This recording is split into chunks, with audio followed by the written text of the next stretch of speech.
Ligayang pagdating po dito sa aming simbahan, ang simbahan na Binangonan, ang Santa Ursula Parish.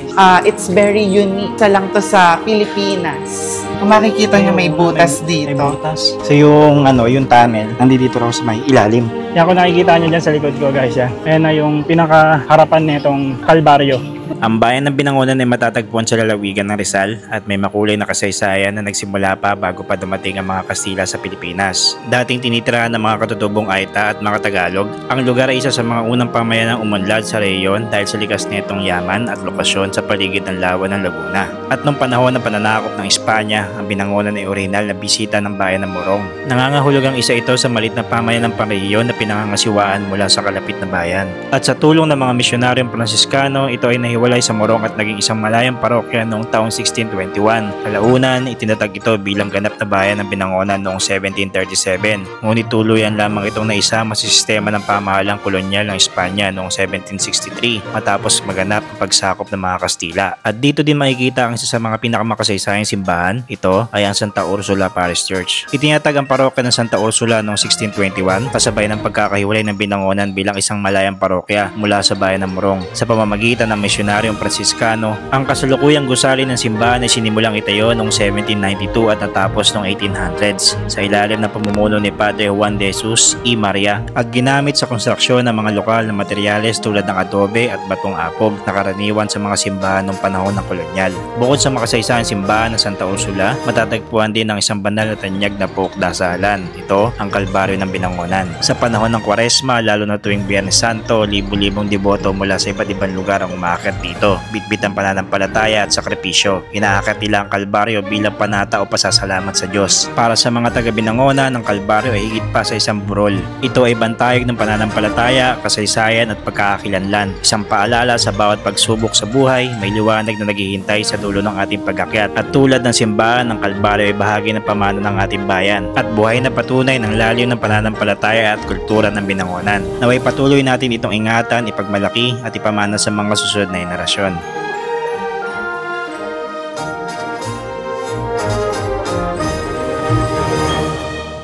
Welcome back pong muli sa ating panibagong paglalakbay at pagtuklas. At nandito po tayo ngayon sa probinsya po ng Rizal at papasok po tayo ng Binangonan. Meron po tayong pupuntahan dito guys sa isa pong napakaganda pong simbahan that is 225 years old na po. No? Ang pangalan po nito is ito pong Santa Ursula Parish Church dito po sa may Barangay Libid, dito po sa may Binangonan. At tayo po ay naimbitahan ng historian po dito sa may simbahan at alamin po natin kung ano ba yung mga nakapaloob po na kwento dito po sa may simbahan. Napakaganda po na episode na to at sana samahan nyo po ako. And then after natin po dun sa may simbahan is pupunta naman po tayo dun sa tinatawag nilang Kalbaryo. Actually wala pa akong idea kung ano yung makikita natin dun sa may Kalbaryo. Ang sabi lang nila is meron tong 220 steps, mga more or less mga ganon. So tara at pasyalan natin itong Binangonan. Let's go. Actually guys, galing na ako dito ako nang galing sa may Tanay. At ito yung padiretso papunta ng Angono and then Taytay. Pero ang sabi dito ni Google is kakaliwa tayo dito sa may proper. Sa may pinaka-proper nila. Meron na lang po tayong 9 minutes para makapunta po doon sa mismong simbahan. So ito, pinapakaliwa tayo dito sa stoplight. I think ito na yung mismong Binangonan proper. Sa Binangonan proper na tayo ngayon. Time check tayo, 1:58 ng hapon. At napakainit.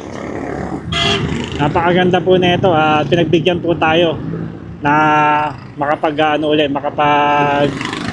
po tayo dito sa may Binangonan.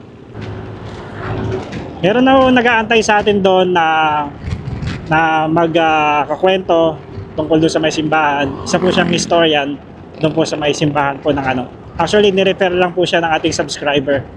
Isa po sa ating mga subscriber. Nirefer lang po siya at gusto nila ipakilala. Before po mag-fiesta, gusto nila ipakilala yung kanilang simbahan. So tara at ating alamin kung gaano ba kaganda yung mga istorya po na nakapaloob po dito sa may Binangonan. No? Excited na rin po ako mapuntahan to.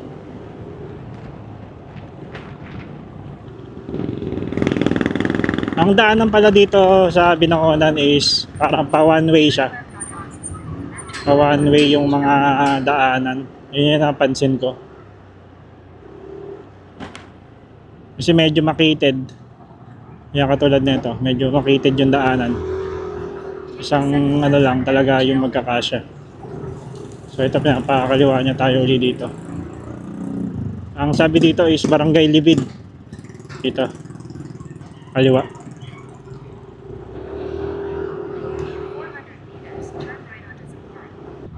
Halos ang dami pala mga establishment dito sa part na to. Itong mismong proper ng ano ng Binangonan. Tsaka lagi nyo lang titignan kasi hindi nyo mapapansin katulad yan. Merong stoplight. Hindi mo siya mapapansin eh kung nandoon ka sa may likod. So yun, diretso tayo.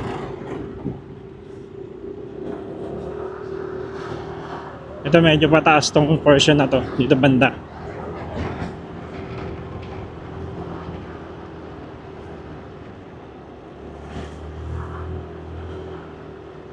Wow. Guys, nakikita ko doon yung ano, yung cross sa ibabaw eh, no. May nakikita akong cross doon sa ibabaw. Ayun na ata yung Kalbaryo na tinatawag. Pero sundan lang natin to si Google. Tuntunin muna natin yung ano, yung simbahan. So dito, Barangay Pila, right. Ito to. Maraming pasikot-sikot pala dito sa Binangonan, no?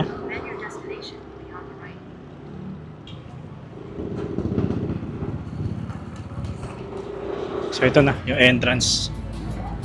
Yun. Wow. Ito na pala yung simbahan ng Santa Ursula, oh. Grabe, ang taas. Ito tayo pwede mag-park. Watching the sunset on Tennessee Hills. I wish I could capture it, I never will. 'Cause I'm not a painter, can't stay in the lines. Just sitting here sipping on dandelion wine. It's starting to rain, but I don't feel a thing. Sitting out rocking on that old porch swing. 'Cause I found me something that tastes like springtime. Just sitting here sipping on dandelion. Okay guys, dumating na tayo dito sa may mismong simbahan, no? Dito sa may Santa Ursula Parish Church. Bale, ito yung itsura dito guys. Yan. Dito sa may kaliwa pala is makikita na natin yung opisina nila. Yung opisina ng parokya. Napakatangkad nitong simbahan na to, no? Ngayon nasa harapan ako. Kung makikita nyo dito guys sa may mismong video is parang maliit. Pero pag sa personal, napakataas. Dahil mag-fiesta ngayon guys, yan, makikita nyo sa taas yan, no? Napakalakas ang hangin. Yung kanilang banderitas. So antayin lang natin yung kausap natin dito sa may simbahan. At siya yung mag-iikot sa atin dito. Sasabihin niya sa atin yung pinaka-istorya ng simbahan, no? So tara. Okay guys, dumating na si Sir Lawrence dito sa may ano, yung mag-iikot sa atin dito sa may simbahan, no? Tara, samahan niyo ako, pasukin natin. Alamin natin yung istorya. Ayan. Hi sir. Hello. Good afternoon. Hi. So magandang araw sa inyong lahat na mga ka-Maria Travels. Maligayang pagdating po dito sa aming simbahan, ang simbahan ng Binangonan, ang Santa Ursula Parish. Maligayang pagdating po, nawa ay bisitahin nyo rin po itong aming simbahan kapag kayo po ay napasyal dito sa Binangonan. Sir, itanong ko lang muna, before tayo pumasok dun sa loob, ano ba yung salitang Binangonan? Actually, maraming pinagmulan ang salitang Binangonan. So marami siya, merong legend, merong mga bagay na nakikita dito sa Binangonan. So ang una is, binangonan daw nung kaluluwa. Kasi nung unang panahon, kahari Anthony Rahamatikiu. So si Rahamatikiu ay may anak si Malaya. And then si Malaya ay na-inlove dun sa dayuhan na Espanyol na ang pangalan ay Rodrigo. Pero dahil nga si Rodrigo ay isang Kristiyano, pinopromote niya ang paniniwalang Katoliko or Kristiyano ay pinatay siya or pinarusahan ng mga katutubong naninirahan dito sa kaharian ni Rahamatikyo. And then one night nakita yung kaluluwa ni Rodrigo at ni Malaya ay bumabangon daw dun sa bundok sa Kalbaryo. Yung may Kalbaryo po dito. Yes. Tapos another story is katutubong salita daw ang binangonan ng mga aitas at dumagat nang ibig sabihin ay mga engkanto, mga lamang lupa, ganun daw. Another na sinasabi na pinagmulan is kasi maraming kawayan dito sa binangonan. So dito, dahil nga maraming kawayan, maraming gumagawa ng parang mga basket. So from flat sheets of yung mga hinimay-himay na kawayan, bumabangon into a shape of a basket. So yun yung mga example. Another na sinasabi na pinagmulan is unang resettlement na bumangon katabi ng lawa ng Laguna. So maraming bagay na pinagmulan yung word na binangonan. Okay. Yun yung kwento. Okay. So yun, guys, narinig niyo yung pinagmulan ng kwento. Marami rin palang pinagmulan to. So papasok na kami dito sa may simbahan. Nasa loob po tayo ngayon ng simbahan namin. The structure is nasa 200 plus kasi late 1700s to 1800s ginawa to. Pero ang una naming simbahan ay made of bamboo, kawayan at mga nipa, yung mga pawid. So yun naman usually yung ginagawa na simbahan ng una bago tong mga made from stone or adobe. So dati ay bisita lang kami ng Morong. When we say bisita, parang kapilya or chapel ng isang lugar. So sila yung may sakop sa amin. Parang ano rin po, parang baras din. Yes, bisita din. Under yes, sila under yata. kami ng Morong. And then, nung mga 1621, yun, dun kami nasimulan na mahiwalay sa matriz ang tawag para Mother Church. Ang Mother Church ay yung sa Morong, then nahiwalay kami no 1621. Naging sarili na kaming parokya ng 1621. That's why we are celebrating 404 years na existing netong parish.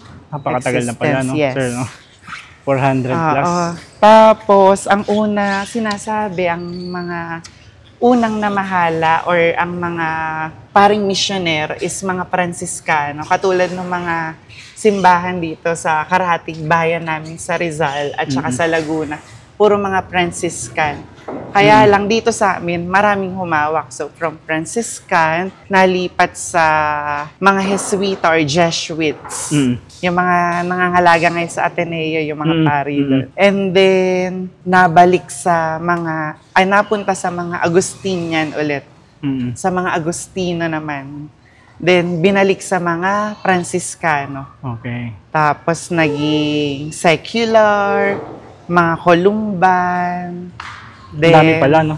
Ngayon, diocesan na. So, Okay. yun yung mga paring humahawak na ngayon. Kasi under na mga simbahan ng diocese. Okay, diocese. So, yun yung mga humawak na mga organisasyon ng mga kaparian ng ating simbahan dito sa simbahan namin.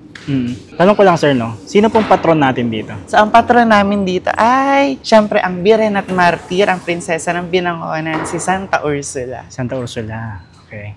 So, si Santa Ursula ay, so maraming version, katulad ng pangalan ng Binangonan, ay maraming version din ng story ni Santa Ursula. Pero syempre, we are basing our beliefs dun siya, syempre, inilabas ng simbahan. So, si Santa Ursula ay isang Christian princess mula sa Britain. So, anak siya ng Kristiyanong hari. And then, ang kwento niya is, pinagkasundo talaga siya sa pagan na governor. Pagan governor, dun daw siya ikakasal. Siyempre, dahil masunurin si Santa Ursula, susundin niya yung utos ng kanyang mga magulang. Kaya lang, humiling siya. So, Okay. susundin niya yun, pero may hiling siya na i-delay muna ng 3 years yung kanyang Kasal. kasal kay Conan Meriadoc. Yun yung pangalan. Si Conan Meriadoc yung governor na pakakasalan niya. And then, ayun nga, umiling siya ng 3 years kasi gusto niyang pumunta sa Rome. Kasi from Britain, pupunta siya sa Rome to meet the Pope. And then, ayun nga, naglakbay sila. And then, meron siyang kasabang mga maidens, mga virgins din, mga kababaihan. Ibig sabihin si Santa Ursula is talagang galing talaga sa mayayamang ano. Oo, prinsesa talaga talaga siya. Ang tatay niya is si Dionysus. Dionysus ang pangalan nung hari na sinasabing tatay ni Santa Ursula. And then, ayun nga, balik tayo doon sa paglalakbay nila papuntang Rome. And may kasama din sila dong bishop, si Sulpicius. Si Sulpicius yung bishop na sumama dun sa mga birhen, dun sa mga kasama ni Santa Ursula, paglalakbay patungong Rome to meet the Pope. And then, nung nakarating na sila sa Rome at saka nila na-meet yung Pope si Siricius.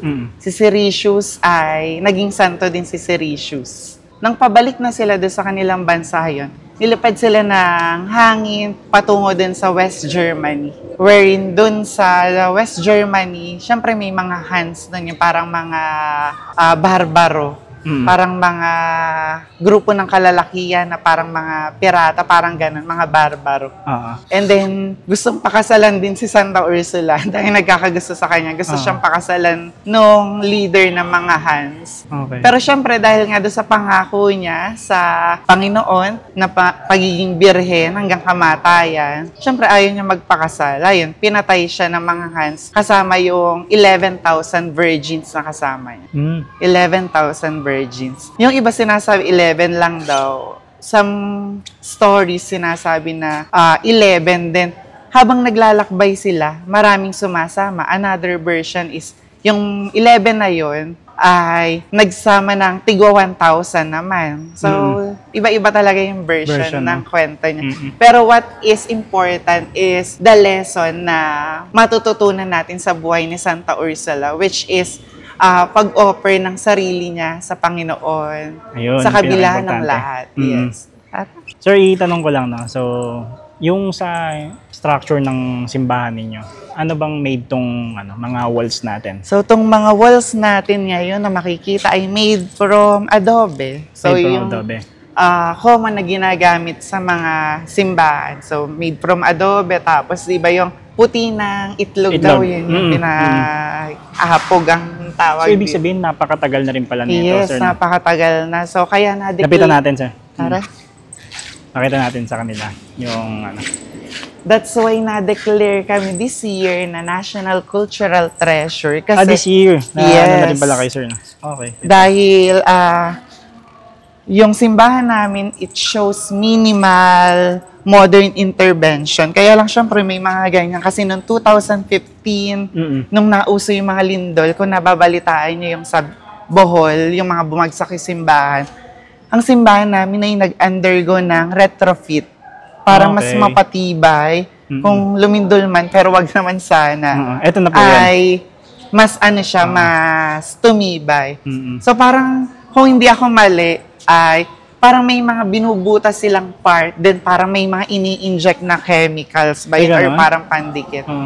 So Kung parang hindi ito ako semento na po nagkakamali. siya, no? Ito. Ayan, no? That's why may mga ganyan na. Pero ayun nga, na-declare pa rin kami na National Cultural Treasure kasi ang simbahan namin ay minimal lang talaga yung mga modern intervention na nangyari dito sa simbahan. Kasi pagka bago ka ma-declare as a National Cultural Treasure, kailangan intact pa rin yung mga yung intact simbahan, talaga. yung structure. Kaya our trusses ng simbahan is still intact.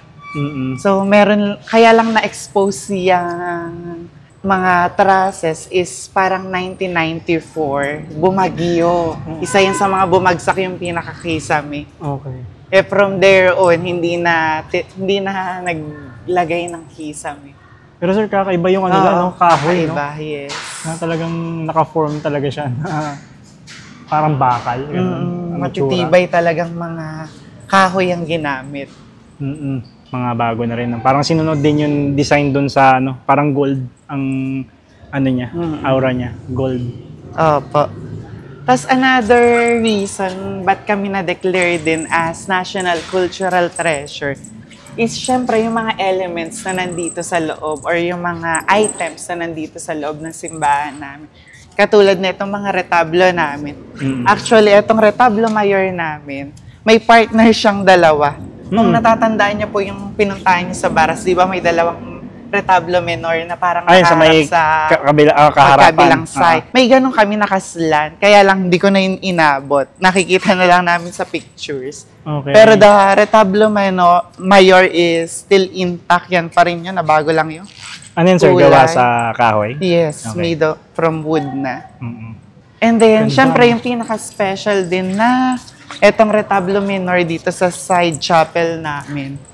So, isa to sa mga unique features ng aming simbahan kasi it's very unique. Mm-mm. So, parang isa lang to sa Pilipinas Ganda. na matatagpuan.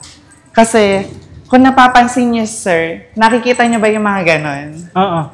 So, ang tawag sa mga ganun is pediment. So, kapag yung mga ganyan, it is broken pediment. And the usual way kung paano ginagawa ang broken pediment is yung parang sa bubong ng bahay. Di ba mga nakaganyan? Mm-mm. So, ang usual nung makikita sa mga lumang simbahan, ang mga pediment nila ganyan. Mm-mm. Mga magkaharap. Tapos, minsan parang dalawa lang.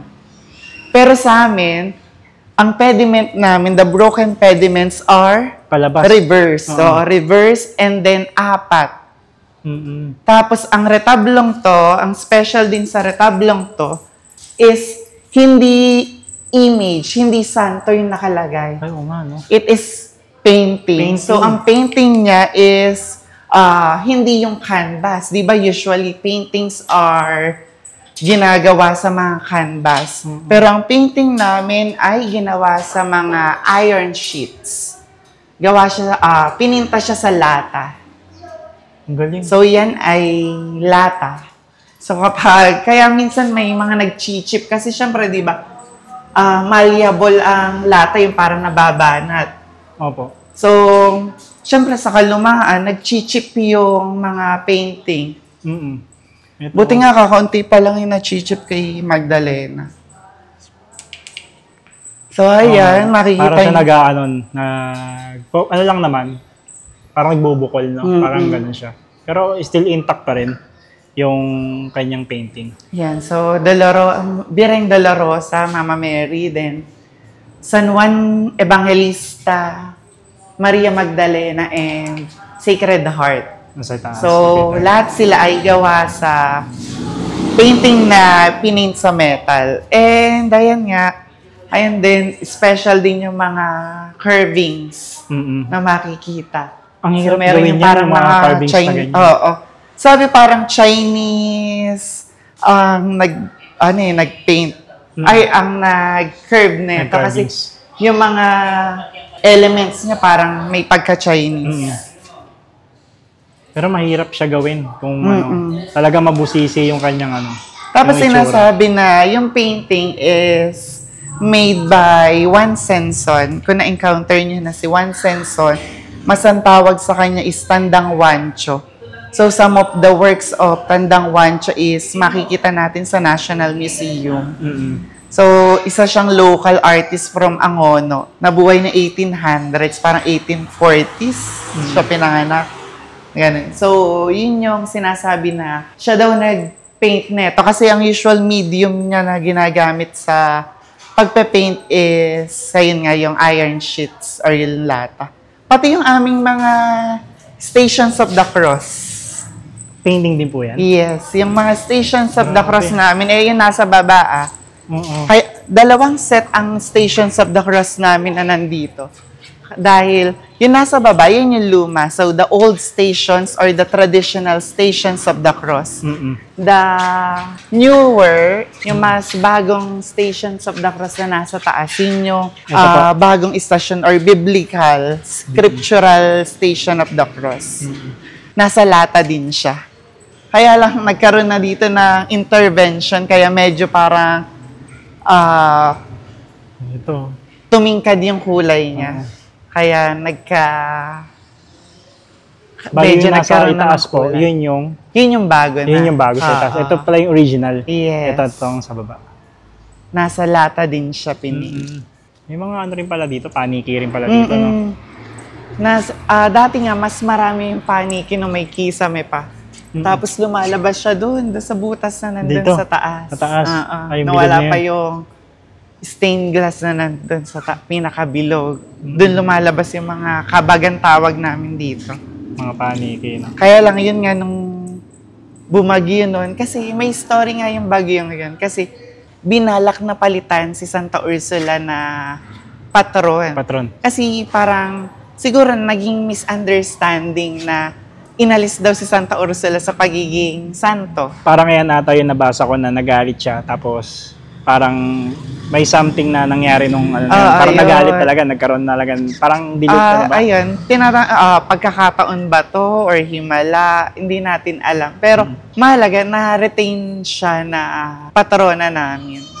Sino po dapat ang ipapalit sa kanya? Ipapalit dapat is si Saint Francis. Saint Francis. Kasi di ba Franciscan yun nagtayo, naka-discover ng dito sa Binangonan. Sila yung una nagtayo ng simbahan. Ibig sabihin, sir, si Santa Ursula lang talaga sa buong Pilipinas ang Yes. Ayun andito. nga, hindi katulad sa ibang bayan na may mga katulad yung santo nila or yung patron nila. Dito, tanging ang Binangonan lamang Ang kakaiba. kakaiba. Isa pa kami sa mga matatandang pamayanang itinayo ng mga sinaunang misyonero. So kami lang yung may patron na Santa Ursula na parokya. Pero meron kasi sa Pampanga, halimbawa sa Pampanga, sa Betis, may barangay Santa Ursula sa kanila. May kapilya sila para kay Santa Ursula. Pero ang kwento ng mga taga ron is dati hindi nila kilala si Santa Ursula. Kaya Divina Pastora daw yung parang isine-celebrate nila. But later on, nakilala ni si Santa Ursula. Kaya, ayun, pinag-celebrate na din nila. Tara, sir, lapitan natin. Harap po. Yung nasa itaas po ni Santa Ursula. Si San Miguel. Yan, San Miguel. Yung mga santo namin dito sa retablo ay still mga original pieces pa rin. Pati yung mga santong nandun sa likod, yung dalawang nasa pillars and then yung nasa wall. Lahat sila yung mga original images dito. Tapos etong Santa Ursula na to is the Festejada. Siya yung ginagamit sa pagoda, sa mga prosesyon. Ito po. Yes. It's made from ivory. So dito sa Binangonan, maraming ivory. And then ano din siya, dito kasi sa Binangonan may 4 na prominent images ni Santa Ursula na laging makikita. First is the matanda, meron siyang sariling kapilya dun sa barangay niya. Then this one, the Festejada. Then the Venerada, the Venerated. And then the Caljahera. Ito yung Caljahera. Siya naman yung umiikot sa mga barangay. Ito yung nasa labas. So ayan, ginagawa ngayon yung shrine niya kasi bagong gawa yan. Okay. Pinagawa ng aming bagong kura paroko. Kaya very thankful kami sa kanya dahil ayan, meron bagong shrine of the Virgins. Actually, marami na din nawala. Dati may mga silver gradas kami. Kung nakita niyo yung sa Tanay, yung mga silver yung altar nila, yung lagayan ng Holy Host. Dati may ganun kami. Kaya lang, yun ang mga hindi ko na inabot. Pati yung, meron din kami pulpito. Pulpito, yung Oo, dati nakahang. dito daw yun. Dito. Kaya lang, nawala na din. Made from metal. Ang isa sa mga pasalaman namin na recover is etong communion rail. Ito. Yes. Nasa harapan. Mm-mm. So, ibig sabihin, matagal na rin po yan. Mm-mm. Dito ba, sir, may mga katulad sa ibang simbahan na na parang tunnel, mga ganun. Meron ba dito? Mga? Tunnel, parang ganun. Dito sa Ang kwento, dito daw sa likod dyan sa likod ng tabernacle is may tunnel daw. Iba-iba na nga yung kwento eh. May tunnel daw. Masisilip ba natin yung likod? Hindi, no? Tara Tara, po. silipin natin. May tunnel daw na papunta So, guys, sa Calvario. Sisilipin namin yung di umano na tunnel dito sa may Pero Santa hindi na siya Ursula. visible ha. Pero hindi siya visible, no? Sabi lang, hindi ko rin alam kung Kung totoo. yes, kung totoo. So, Kasi kalimitan dun sa mga napupuntahan ko, may ano talaga. may tunnel Oo, may daw. tunnel talaga. Okay. Siguro, lalo na ng mga persecution siguro ng mga dayuhan. Baka nagkaroon nga ng gano'n ng gera. Sabi meron daw dito sa likod netang tabernacle namin na tunnel. Siguro na-exage lang ng kwento ng mga taong bayan na hanggang dun daw sa Calvary yung tunnel. Oh. May isa naman tunnel doon sa may Batasin na hanggang So, ibig Antipolo sabihin, daw. So, hindi natin alam. Saan banda dito, sir, yung Diyan alam daw, ninyo? sa likod Sa daw. likod nito? Sa likod daw. Hindi natin niya. pwede makita yung likod. Dito, pwede naman tayong naman. pumunta dito. Sa Punta likod natin. na retablo natin. Ang kulit, chinik pa na dyan. Ito guys, titignan So, natin, no? Ang retablo namin ay, kung napuntahan nyo din yung sa Baras at saka sa Tanay, naakyat din to. Kaya lang, ito yung next project ata ng aming parish priest na buhayin tong halikan ni Santa Ursula. Kung makikita nyo may butas dito. May butas. Kaya lang may tela na. So, before kasi, pwedeng akyatin siya and then, yung mga nagdadasal. Hawakan. Yes. So, balak na ayusin ulit to. So, Ito pala ang itsura niya sa likod, ano? Okay. Ayan, kaya lumang-luma na siya. Tara. So yung yung tunnel, nandito raw sa may ilalim. Sabi, hindi ko lang alam kung Oo. Yan. totoo siya or natabunan na hindi So natin yun alam. pala. Baka may gold pa dito, no? Sir, nakalabaon, no? Wala naman siguro. Hindi ko masabi. So yun. Ano pa pwede mo maipakita sa amin, sir, dito sa Tapos, tara po, meron kami ditong first class relic ni Santa Ursula. Okay. When we say first class relic, it is parts of the remain ng isang santo. So, ang meron kami dito ay piece of bone ni Santa Ursula. Okay. So, galing siya sa mabuting kaibigan na isang Agustinian, si Father Dennis Dwayne Ruiz. So, ito yung first class relic ni Santa Ursula. Mamaya ilalabas yan para sa novena. So, piece of bone yan. Actually, dalawang relic ang meron dito sa Binangonan. Nasa akin yung isa. Galing din yung kay Father Dennis. Galing ano? Nakalagay From dito, the the Chapel bones of of the Saint Holy Ursula, Relics. Virgin Mary. 2021. Yes. Kasabay nung 400 years namin nung binigay siya. As well as nung piyesa namin ay binigyan kami ng National Historical Marker. Kaya masayang-masaya talaga kami. Talagang pinagkalo Blessing talaga sa parokya na. Tapos kung makikita nyo sa social media, this is the famous gewang-gewang ang tawag namin, the Santo Entierro. Okay. So before dun siya nakalagay dito sa pinuntahan natin, sa may paintings. Dun siya dati, kaya lang nalipat siya dito nung ginawa yung part na yun. Gewang-gewang. Gewang-gewang. Gewang-gewang. Gewang-gewang kasi, para siyang Quiapo-like procession. So, gumegewang-gewang siya. Kasi dati, buhat-buhat siya. So, parang gegewang-gewang yung mga bumubuhat. Actually, dati nga daw bumabalagpag pa siya. That's why gewang-gewang ang tawag. Pero ito po, nilalabas pa rin, hindi na? Nilalabas pa rin nilalabas siya. pa rin siya? Every Good Friday ay siya yung ginagamit sa procession. Inuuwi siya nung nangangalaga sa kanya every Domingo de Lazaro, Sunday before Palm Sunday. Then, ang uwi niya na after Easter Sunday. Ayan, Nazareno. Isa kami sa mga pinakamatagal na nagse-celebrate ng Biyernes Santo kasi inaabot kami ng madaling araw. Ang pinakamatagal namin para basta magbubukang liwayway na nagpro-procession pa kami. Oo. So, yun ang aming sikat na gewang-gewang. Ang senyor. Yung iba ang tawag nila amba. So guys, yung pupuntahan natin yung bago nila dito sa may Dito sa na tayo Santa Ursula. dumaan, bukas pa. Yung exhibit nila. Dito tayo. Ay, nakasarado po pala. Ikat na lang tayo. Sige. Wow. So, welcome ngayon dito sa... Actually, hindi pa nagpo-formal opening kasi nilalagyan pa namin ng gaya. So, ito yung pang-anim na taon namin ng Prinsesa ng Binangonan exhibit featuring different images of Santa Ursula. Wow. Tuloy po kayo. Ang dami. Yes. Iba-iba.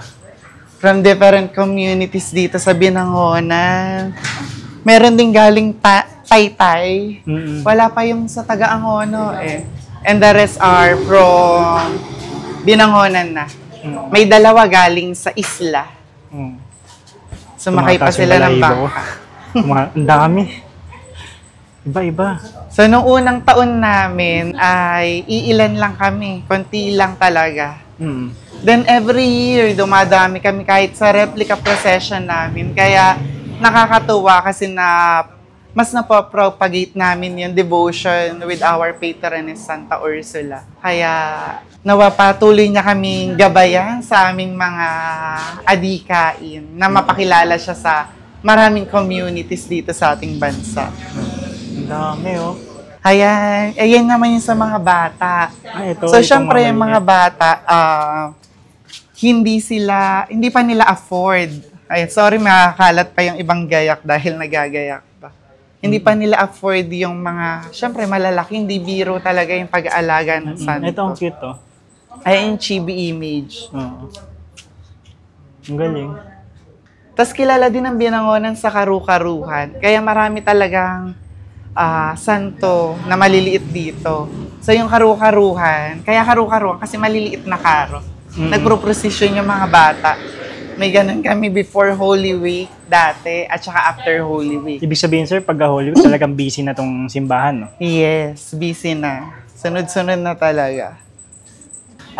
Para sa mga followers ni Sir Mario, ay ini-invite ko po kayo na dalawin ang simbahan ni Santa Ursula. Manalangin tayo dito na kamtin natin yung mga panalangin inilalapit natin sa tulong ni Santa Ursula patungo sa Diyos. At saksihan nyo rin po yung mga iba't ibang activities na meron kami for this Fiesta 2025. Kaya punta na po kayo. Kailan po yan piyesta ninyo, sir? Sa October 21, October sa Tuesday. 21. So yun guys, punta kayo dito, October 21. Yun yung piyesta dito sa may Binangonan. So makikita nyo yung mga iba't ibang mga iba't ibang images ni Santa Ursula. Hanggang October 22 to. 21 and 22. Etong exhibit will run until October 22. Pero pwede na tong dalawin now hanggang 22. Okay guys, tapos na tayo dito sa may simbahan, no? At meron tayong isang pupuntahan dito na tinatawag nilang Kalbaryo. Paglabas dito sa may simbahan, tanaw natin dito yung sinasabi nilang Kalbaryo. Ayun siya guys, oh. Yun. Yung mataas na cross na yon. Bali yan, aakyatin natin yan. Bali kasama natin yung isang subscriber natin na kasama natin umakyat doon sa taas. So tara, at samahan nyo kami. Puntahan natin yon. Okay guys, papunta na kami doon sa Kalbaryo na tinatawag dito sa may Binangonan. At kasama natin yung ating subscriber nandito. Siya yung magtuturo sa atin doon sa Kalbaryo. Kasama rin siya doon sa pag-akyat. So, ang sabi dito ni Google is meron na lang 3 minutes simula dito sa may simbahan. Napakalapit lang. So, tara, pasyalan natin. May mga old houses na pala dito, sir, no? Sir Mike, no? Yes po. May mga old houses na rin, no? Marami rin po guys, marami rin nagibani. Oo.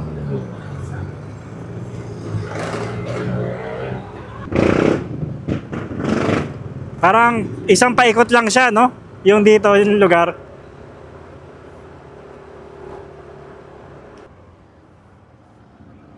Dito po tayo, baba. Ayun. So dito kakaliwa tayo dito sa may Alphamart. Yan na yung paano. Ay, ito yung papasok, oh. Oo nga, no? Luma na rin, sir, no? Ayan, no? Ito yung end, yan yung. Ayan yung Wow. tawag dyan, kubol ng. Ito, kubol. Parang yung doon sa Paete. Parang ganun yung itsura niya. Oops.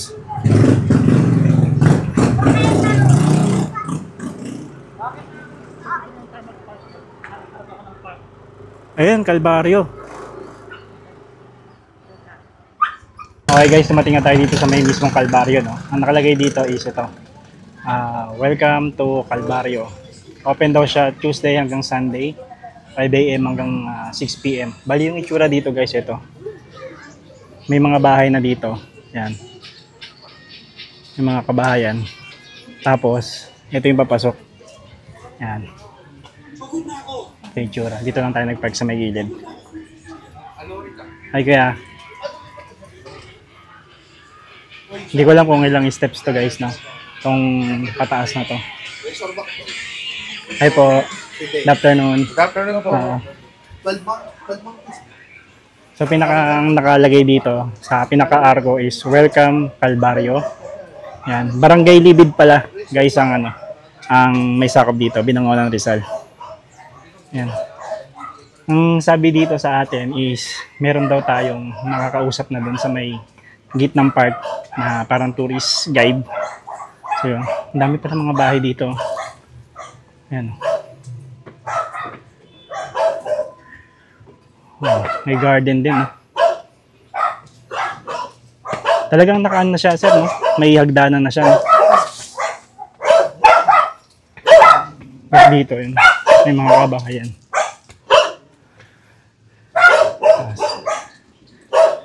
Yan. Hindi kompleto yung pagpunta nyo sa Binangonan pagka hindi kayo pupunta dito sa Calvario.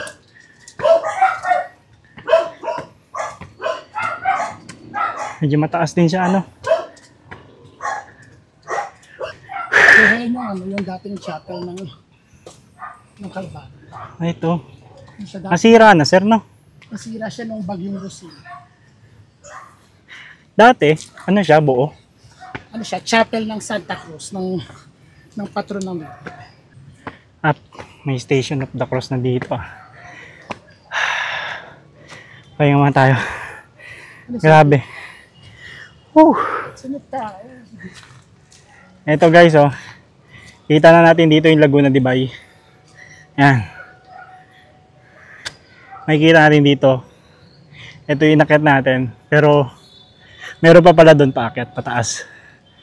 Check muna natin to. Sabi ni Sir Mike, is chapel daw to dati na nasira ng bagyong Rosing.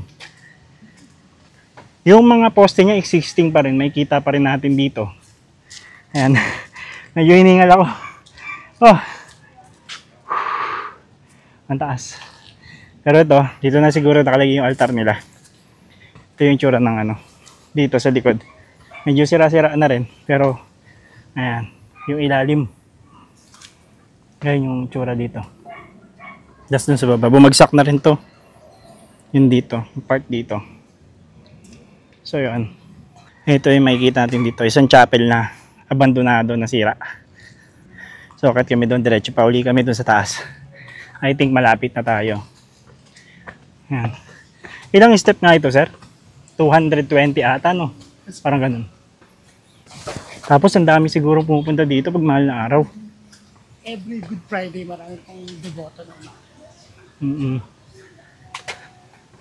Dito guys, ano, maliwalas na rin pala siya pag umakyat kayo. At mahangin. So, magpapahinga kayo. Yan. Makikita nyo, tanaw nyo. Yan o, Sierra Madre. Mountain Range sa kaliwa.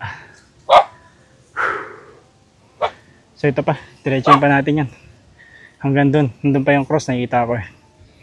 Okay guys, nandito tayo sa may mismong ano, yung bago tayo makakit dun sa may pinaka-cross.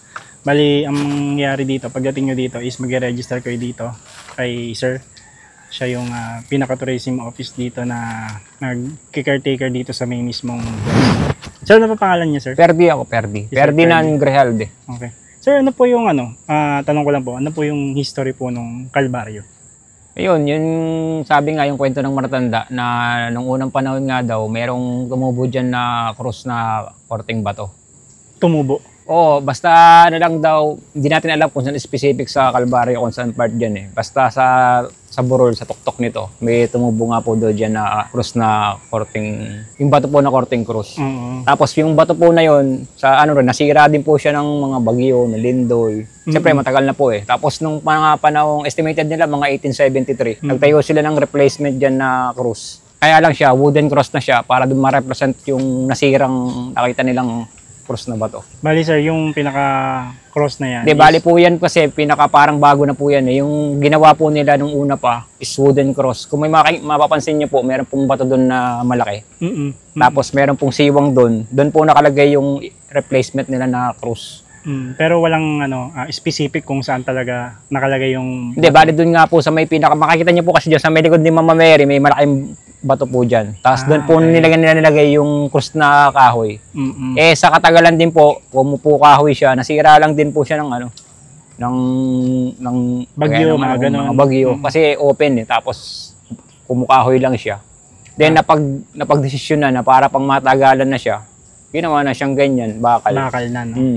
Mas maganda pala yung...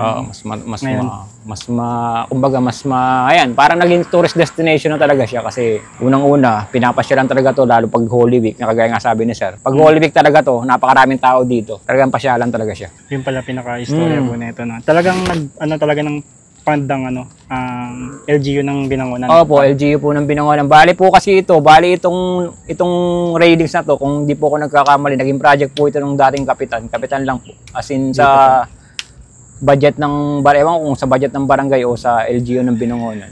Ito pong railing na to. Bali sir, ano pong barangay nakakasakop dito? Barangay Libid, sir. Barangay Libid pa Opo, rin? Barangay Libid po.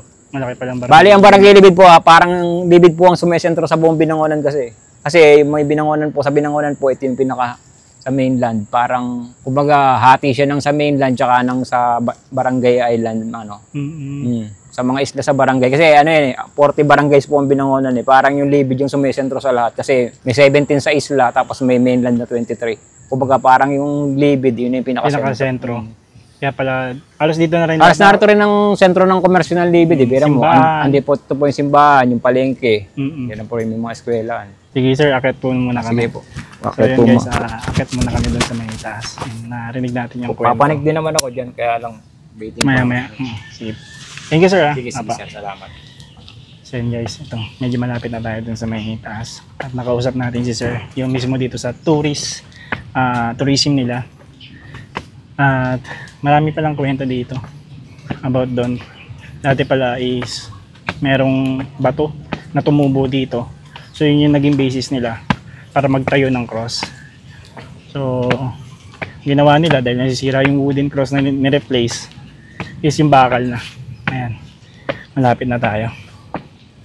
May mga tao rin sa taas. Dito sa gilid naman guys, ayan. Kita na natin yung Laguna de Bay, Metro Manila, ayun. Yung Ortigas, Makati, BGC yan. Kita na rin dito. Kunti na lang. Makakarating na tayo. Dito sa taas. Yan kung nakikita nyo dyan sa likod ko guys yan. Ayan na yung pinaka harapan nitong Kalbaryo ang tinatawag. So dito na tayo. Ito na yung Mama Mary na sinasabi ni Sir. At sa likod nitong Mama Mary, doon daw yung cross kung saan eksakto tumubo yung bato. So silipin natin. Puntahan natin na agad. Ay. Parang dito ata sir, no? Dito po. Ito po yung eksaktong pinagtatayuan ng dating cross. Ay, ito.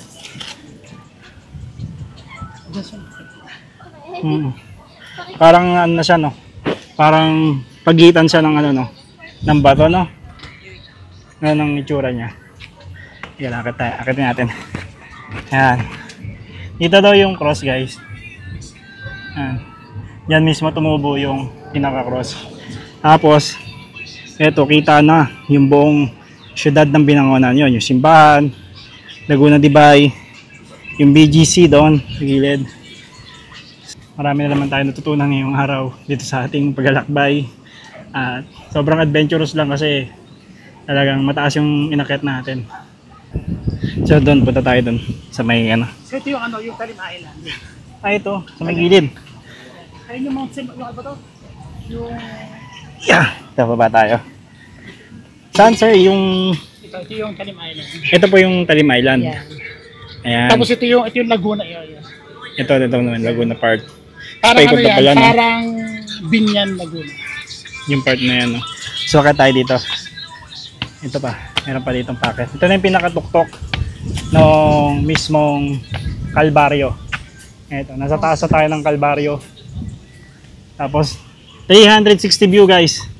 Yung ano dito, yung itsura dito. Ayan. Kitang-kita na yung lawak ng Laguna de Bay. Ayan. Dito.